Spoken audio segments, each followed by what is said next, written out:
Valentine's ডের জন্য একটা গিফট বানাচ্ছি। কেন, কাকে দিবি? আমার কারোর জন্য না। জানি তো তুই কাউকে পাবিও না।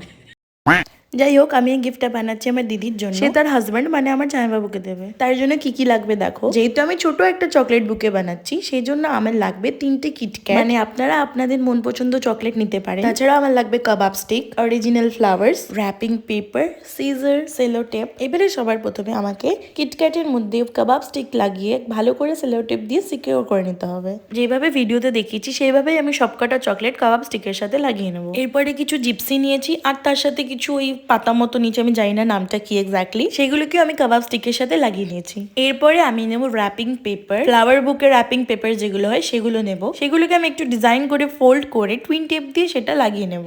এরকম করে 3টে বা 4টে যে কটা আপনার লাগবে সে কটা বানিয়ে নিতে হবে। আর প্রত্যেকটা ফোল্ডে একটা করে টুইন টেপ অবশ্যই লাগিয়ে নেবেন, যাতে এটা পরবর্তীকালে খুলে না যায়। এরপরে একটি ফোল্ড করা র‍্যাপিং পেপার নেব, তার উপরে চকলেট স্টিক করে দেবো। তারপর পেছনে আর একটা র‍্যাপিং পেপার লাগিয়ে সাইডে আর একটা চকলেট স্টিক করে দেবো। এবারে 3টে চকলেট একদম মধ্যিখানে আমি একটা রোজ স্টিক করে দিয়েছি, আর তার মিডিলে কিছু জিপসি আর ওই ঘাস পাতাগুলো স্টিক করে নিয়েছি। তারপরে সব কটা নিচের দিক থেকে ভালো করে সেলোটেপ লাগিয়ে নেবো। তারপরে সেলোটেপটা হাইড করার জন্য সামনে থেকে আরেকটা র‍্যাপিং পেপার লাগিয়ে দিলাম, আর নিচে একটা পেপার ফ্লাওয়ার। ব্যাস রেডি।